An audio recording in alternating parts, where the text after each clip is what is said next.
Assalamualaikum warahmatullahi wabarakatuh. Nah, anak-anak, hari ini kita akan membahas pecahan senilai lagi ya, karena kemarin masih ada yang kurang tepat.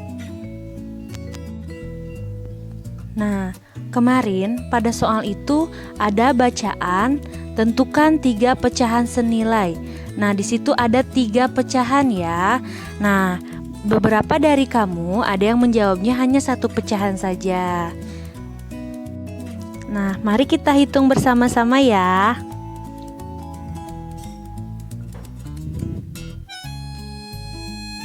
Tujuh per 14. Nah, 3 pecahan kira-kira mau diapakan ya? Nah, kalau menentukan pecahan senilai itu tidak harus dikali ya, tapi bisa dibagi. Nah, di sini Ibu membagi dengan angka 7 karena dua-duanya bisa dibagi dengan angka 7. Ingat 3 pecahan ya. Hasilnya tuh 1 per 2. Nah, pecahan selanjutnya yang senilai dengan 7 per 14 ya. Di sini Ibu akan mencoba mengkalikan dengan angka 2. Nah, anak-anak, untuk pengalinya itu tidak boleh pakai per ya. 7 kali 2 sama dengan 14 per 14 kali 2 28 ya. Penulisan pecahannya diperhatikan lagi ya, karena dalam matematika itu nanti akan beda artinya. Nah, sekarang Ibu ingin kalikan lagi dengan angka yang lebih besar, 7 per 14 dikali 10. Nah,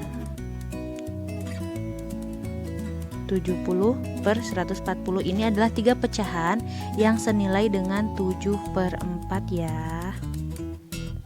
Nah, jadi jika diminta 3 pecahan, ini kita mengalihkan atau membaginya secara 3 kali ya, karena dimintanya 3 pecahan. Selanjutnya kita akan membahas kembali menyederhanakan pecahan ya, karena kemarin masih ada yang kurang tepat juga. Diingat-ingat ya anak-anak pintar.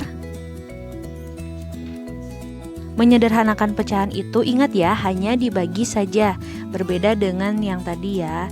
Nah, di sini Ibu punya 2 per 4.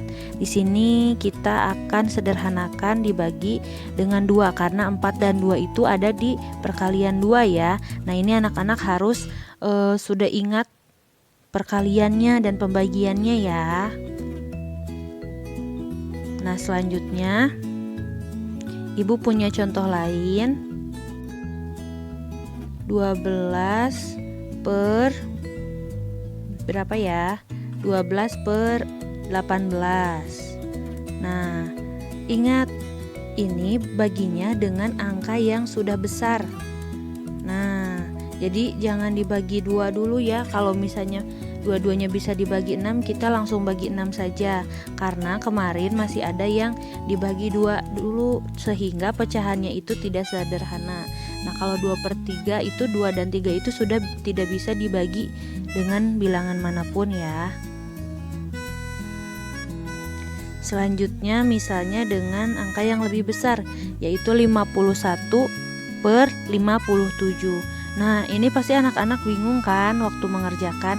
Nah, jadi anak-anak cari yang terdekat dulu.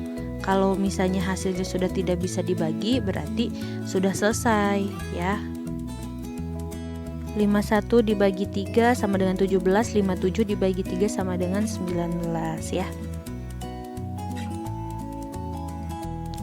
Nah, di sini Ibu mau mengingatkan, kemarin masih ada yang menjawab seperti ini, yang 12 per 18 ya, yang 12 per 18.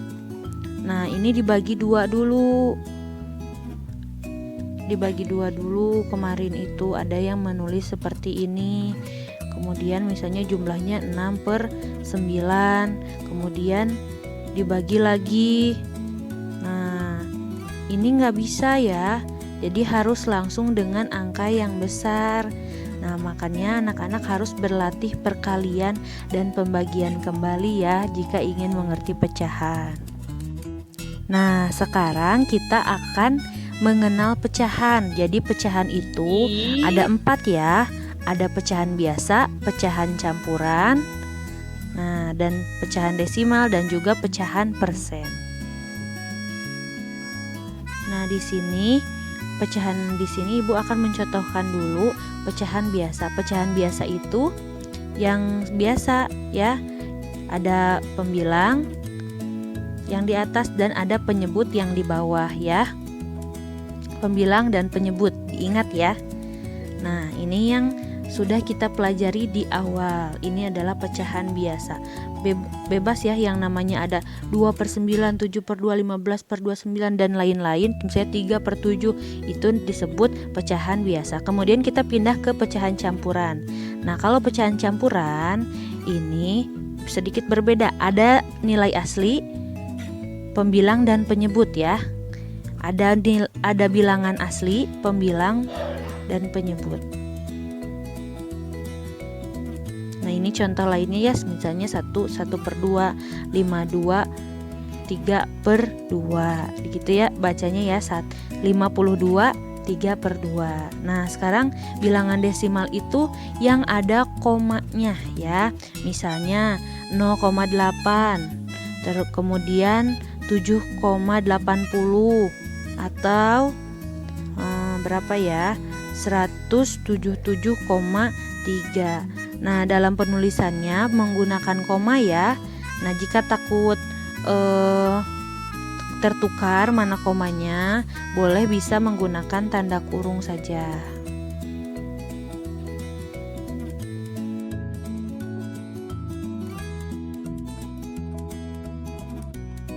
Nah, selanjutnya ini persen anak-anak pasti sering mendengar ya.